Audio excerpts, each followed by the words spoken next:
You are listening to the Strong is a Mindset podcast, episode number 100. Time for some lessons learned and time for some change. Let's go. This is the Strong is a Mindset podcast, where you'll learn how to build both a strong body and a strong mind by eating, moving, and thinking. I'm your host, physician, personal trainer, certified health coach, and certified life coach, Carrie Holland. Hey, how are you? What's new? What's good? So, what's good here? Well, a number of things are good here. If you are new to this podcast, welcome. If you've been around and have been listening to this podcast for a while, you may notice that something's a little different today. So beyond the new cover art, the new music, and the new intro, this podcast has a new name. So this change has been on my mind for quite a while. And as I got closer and closer to episode number 100, I decided that this is the time to pull the trigger and do it. So this is a big milestone for me and for the podcast. And over the last few months, I hemmed and hawed about what to do with the show. And finally, I made the decision to change the name. And if you're wondering why I decided to do this, well, that's part of what today is about. So today, I want to share with you some of the lessons I've learned 100 episodes into this podcast. But beyond that, there's a super important message that I want you to walk away with. Because one thing that has not changed about this podcast is my goal to give you something you can use, whether that's a tool, a concept, a question, a framework, whatever it is. My aim is that you walk away with something actionable, or at least something to think about that might just change your perspective. So I know I like to talk, but this podcast has a purpose, and that purpose is to educate you and help you change the way you think. And that is not going anywhere. But before I get into that, I also want to tell you about something else I've been working on that I'm happy to finally share with you. So if you've listened to other episodes of the show, or if you follow me on social media, you know that I am a huge book nerd. Or really, it's more like an audiobook nerd, because the second I open a real book, I doze off. Ask my kids. They laugh at me whenever I read with them, especially before bedtime, because they just watch me nod off and then I finally give up. So now it is audiobooks in the morning while I work out. That's just how I roll. But all the same, I have read and listened to hundreds of books, many of them more than once. And now I've compiled them into my favorites, and I'm excited to share some of them with you. So please check out www.carriehollandmd.com/books and download my first collection of favorite book recommendations. So one collection is books all about career and work-life balance. And then the other is a collection of books that in one way or another changed my life. So that list, that is my all-time favorites list. These are books that I would tell any human to read, because there is something in each one of them that has the potential to transform your life like they did for me. So check it out. Head to carriehollandmd.com/books and you'll get access to both lists. And there are many more lists coming. I've got other book collections already done, so stay tuned and I'll tell you about those on future episodes. So some of the other book lists are about habits, lifestyle, parenting, exercise, nutrition. There were enough books that I was able to break them up into categories. Okay. So more on that to come in the future. And if you have recommendations, if there are books that I've missed or books that you love that I haven't mentioned, please tell me. I am always looking for a good listen or read, especially if it's a self-help book. It is my favorite genre for sure. And if you read a lot of self-help books like I do, you know that the messages are often the same, but they all have their own unique spin.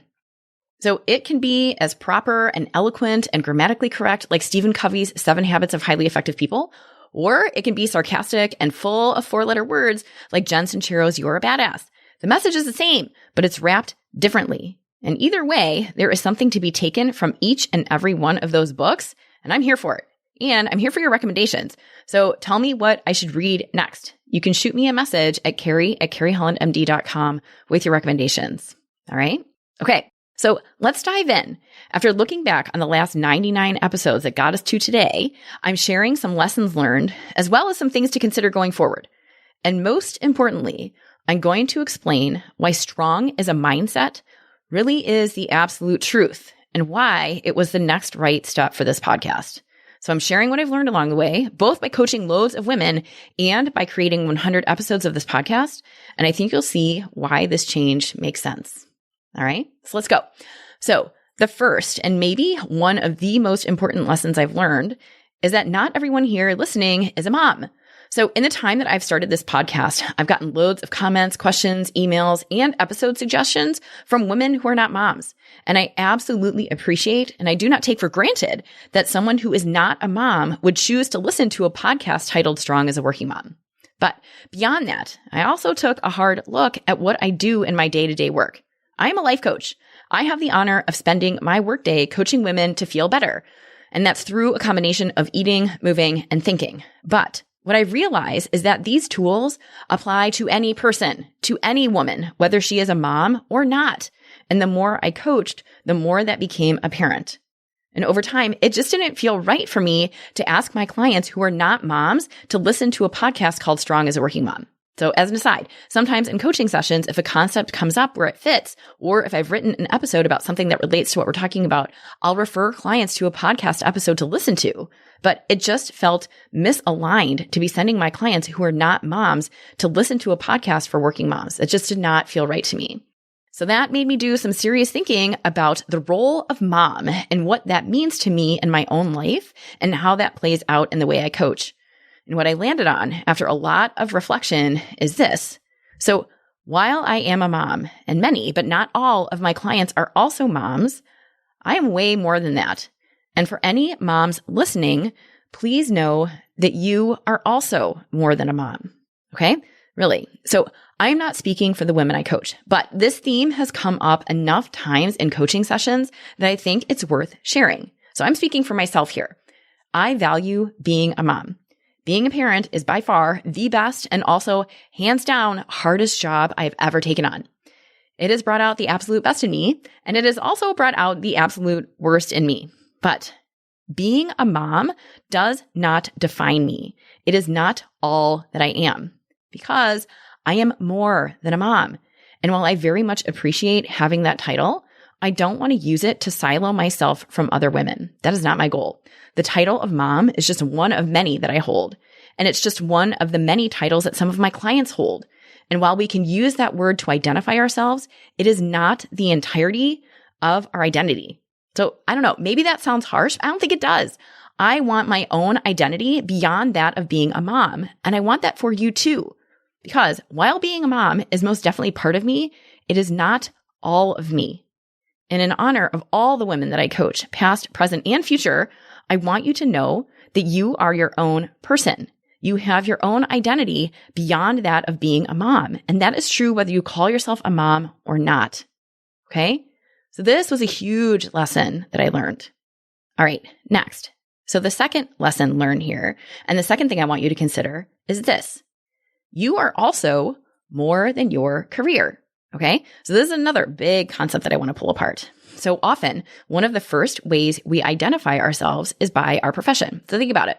When you're at a party, when you're out and you meet someone new, when you introduce yourself to a friend of a friend, what usually surfaces? That question, what do you do for a living?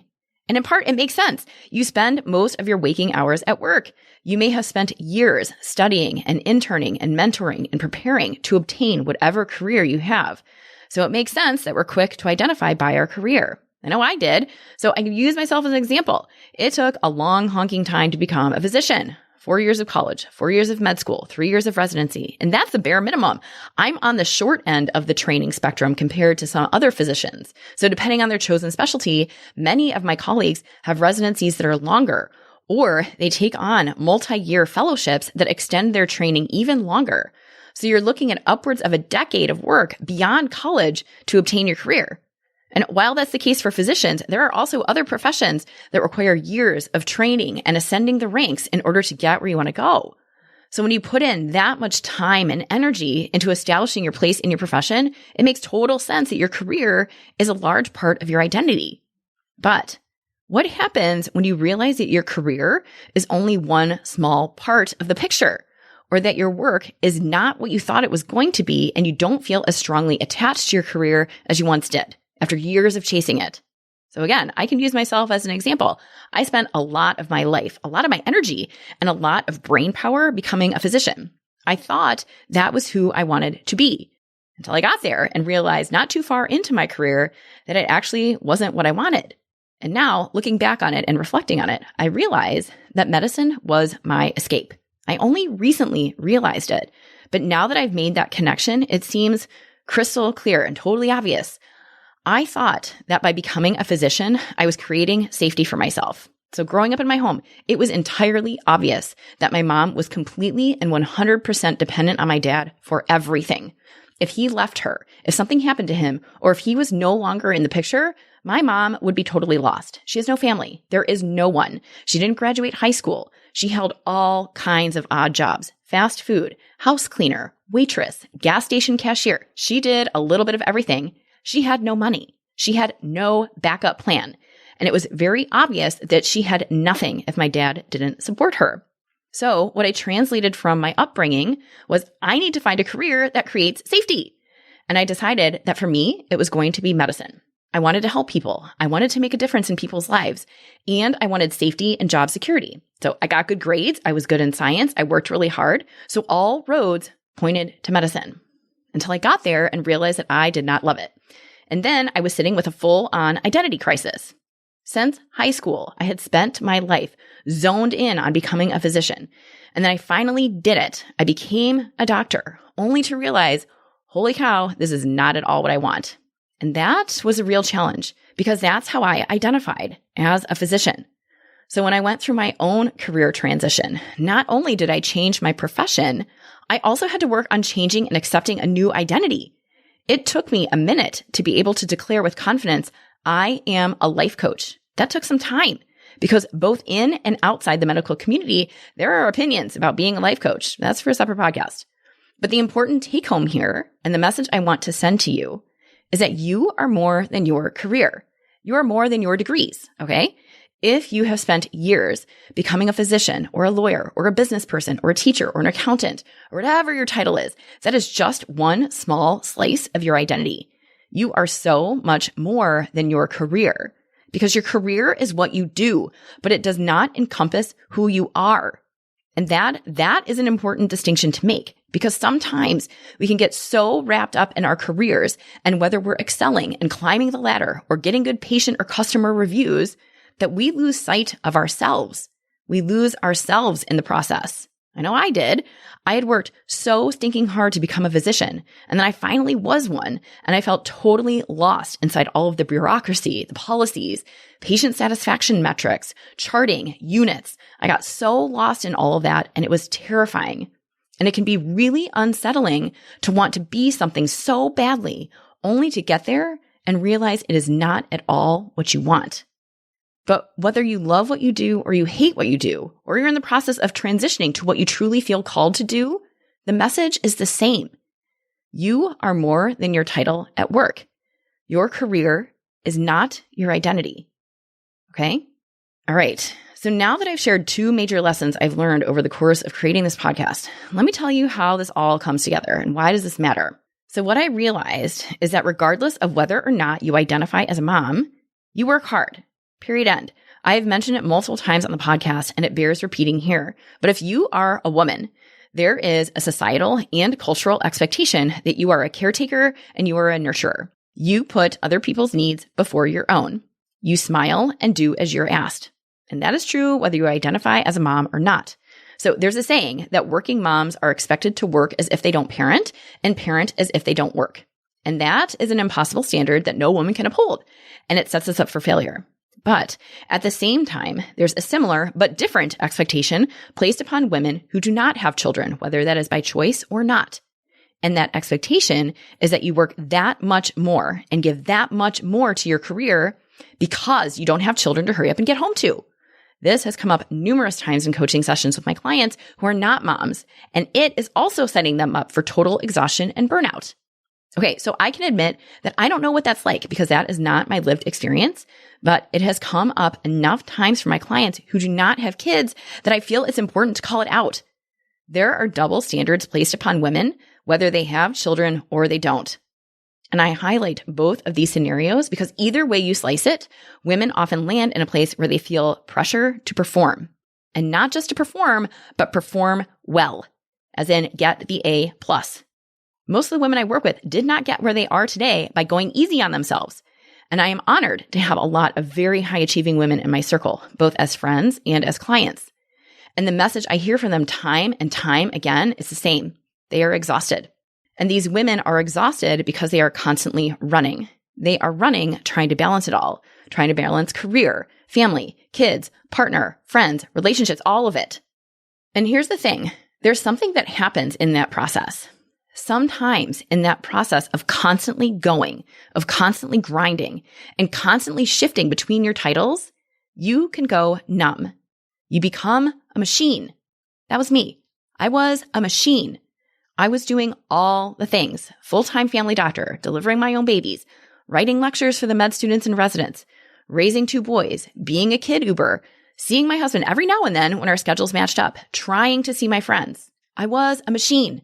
I was super productive. You could ask me to do anything and I would get it done for you and I would get the A+. But I was operating on autopilot and I was completely empty inside. And that makes sense. That's how machines operate. Machines just do. They act, they produce, they churn out work, and they get a job done. And that was me. I took loads of action, lots of doing, but there was very little thinking and even less feeling. I went numb, and I stayed numb for years until I hit my absolute lowest point and everything started blowing up. Work was way too much, and I was totally fried. My parents were fighting all the time, and it was getting super ugly and dangerous. And then, on top of that, things were not great in my marriage. And that was my breaking point. That's when I stopped being a machine. That's when, instead of feeling numb, I let it all come to a head, and I was a total disaster, total mess. I had so much pain bottled up, and I had no idea what to do with it because I was just so used to being numb. From childhood, I had learned not to say anything was wrong because that's when I got in trouble. Emotion, that was not allowed in my house. I can still remember being bullied in 4th grade and getting in my mom's car, sobbing my face off, and my mom threatened to make me walk home if I didn't get it together. That's all she knew. And that was the lesson passed down to me. So when in my adult life, everything seemed to be collapsing all at once, I had no idea what to do. I totally shut down on the outside, but I was a complete mess on the inside. It was not pretty. But I knew that I was not going to repeat history, and there was no way in hell I was going to relive as an adult what I lived as a child. And there was no way I was going to pass that message on to my kids. No way. And that's why I got therapy and got coaching and asked for help and slowly turned my life around. And I share this small slice of my story because I know I'm not the only one who's been there. I know that I am not the only woman out there who has felt like a machine, toggling between the various roles you play and the titles you have, trying to live up to all of them, becoming empty in the process. And I know I am not the only one who learned to cope by going numb. But there is a different way. So if you can relate at all to what I'm saying, please hear me loud and clear. You are not a machine, okay? You are not a machine. You do not have to keep slogging along, operating on autopilot, being everything to everybody, feeling overstretched and overcommitted. You do not have to keep grinding until your financial planner says it's okay to retire. You do not have to rotate between work and home as if you're on a hamster wheel, flipping between the various roles you play for other people in your life.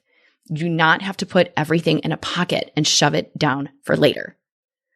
And the key takeaway here, you are more than the sum of your titles. You are more than your career. You are more than the roles you play for other people, whether that's mom, wife, partner, daughter, sister, friend, or any other role you have.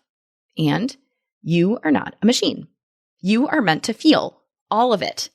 You are meant to feel the joy and also the sheer pain. I learned this from my own coach.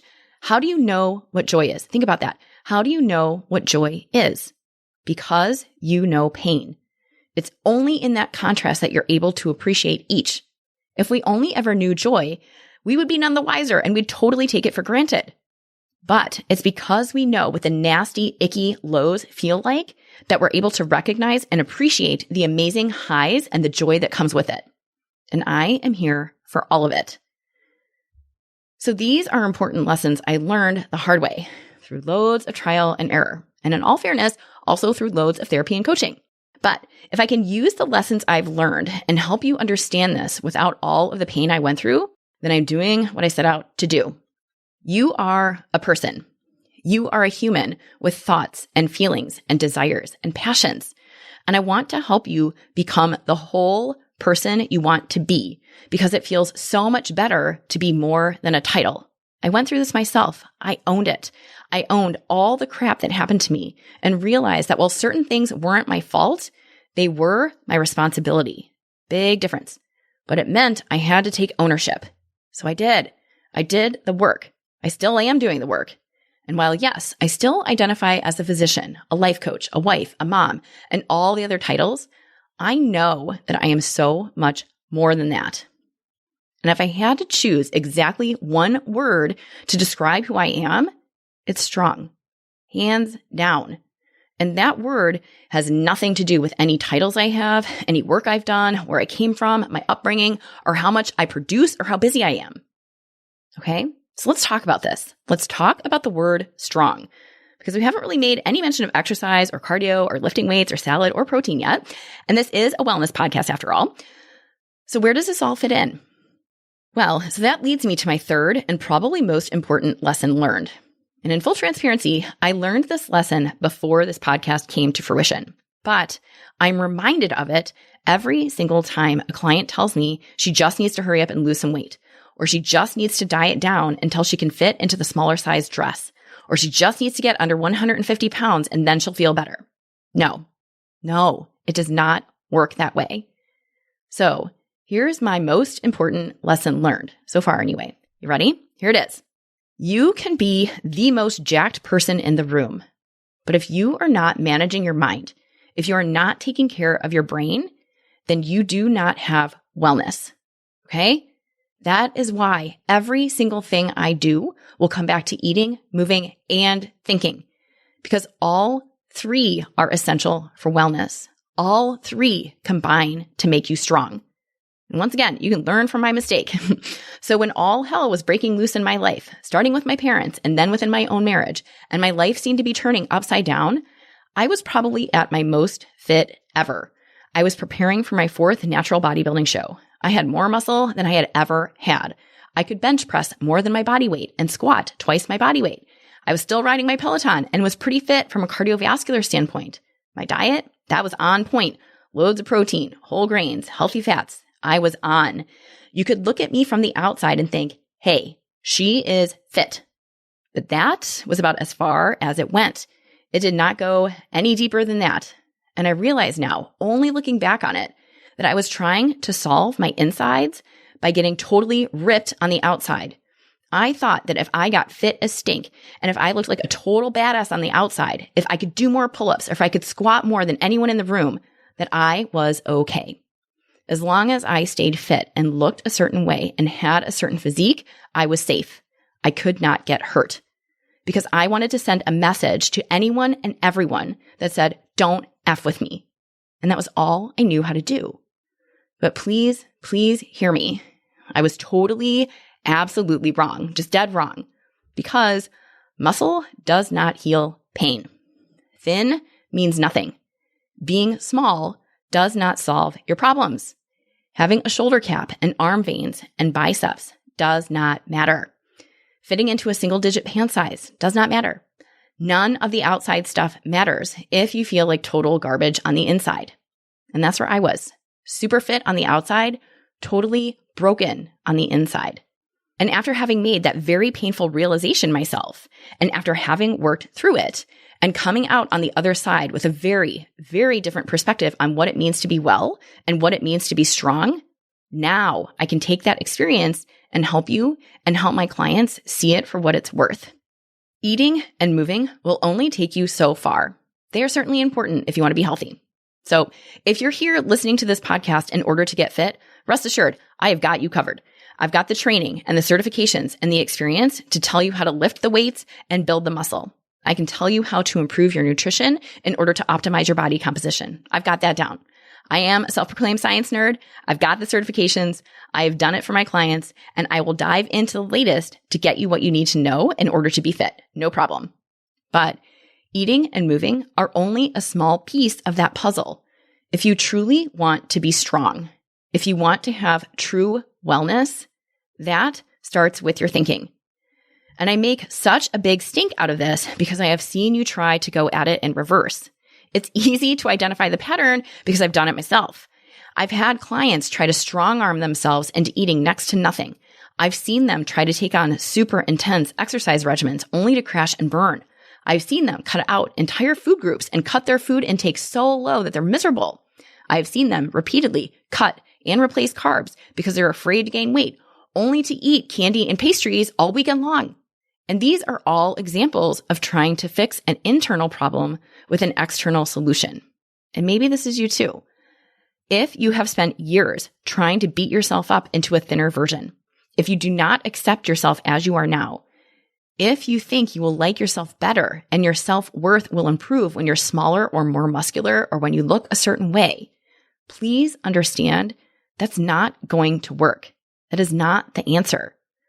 So instead of trying to make yourself smaller, and instead of spending so much of your time and energy worrying about your calories or your protein or counting macros or what the scale said, how about you start by focusing on your mindset? What would happen then? And I know this is a hard sell. Going inside and working on your brain and your limiting beliefs and your self-hatred, if you struggle with it like I did, that's not as easy as going to the gym or going for a run or recalculating your macros for the 100th time. It's easier to do those things because we're looking for an external solution. There's got to be a program or a diet plan or a macro split that will work and get you into a better body, right? I get it. I was there. It was a lot easier to go kill it at the gym and load up the barbell and squat my ass off than it was to get into my brain and realize that I was falling apart and that I had decades of self-hatred sitting inside that I was trying to push away. But please, if I can help you see and learn from my mistake, that self-hatred doesn't go away just because you have a different body. That self-hatred just hangs out and stays there. But now it's just wrapped in muscle or a smaller size pants. So we have to get the inside right. There is no diet book or meal plan or protein bar or macro split or power zone challenge that will do that for you. While all of that stuff is work, the real work is getting your mindset cleaned up so that you live inside a brain that supports you instead of living with a brain working against you. And that is what this podcast is about. I will nerd out with you all day long about eating and moving. You know that I love to talk about protein and macros and squats and pull-ups. But where things really start to change is with your thinking. And that is where I'm going to help you the most. So to make this crystal clear, my goal has not changed. My goal is still that no woman should have to choose between career, family, wellness, sanity, or herself. That is not going anywhere. And what I realize is that this is true for any woman, whether she calls herself a mom or not, and regardless of whatever title she has in her career or otherwise. The days of being a martyr and taking one for the team at the expense of your physical and mental well-being, they are over. If you are a person, you deserve to take care of your body and your brain in order to feel good. And that's what I'm going to do. But it means that all three components have to be there: eating, moving, and thinking, because you cannot be strong without all of them. And I will continue to talk about it and post selfies on social media and send newsletters and write podcasts about it until that message lands on as many ears as I can reach. And that message is strength starts from within, because strong is a mindset. So here's to the next 100. I'll see you next week. Hey, if you're looking for your next great read, I've got you covered. Head over to carriehollandmd.com/books and download my list of most favorite reads. I've got 2 collections waiting for you. One is all about work-life balance. The other is a collection of books that have changed my life. I've referenced many of these books in the podcast, and now you can access those titles all in one place. Again, that's carriehollandmd.com/books. Check it out and find your next great read. Thank you for listening to the Strong is a Mindset podcast. If you want to learn more about how to build both a strong mind and a strong body by eating, moving, and most importantly, thinking, check out carriehollandmd.com.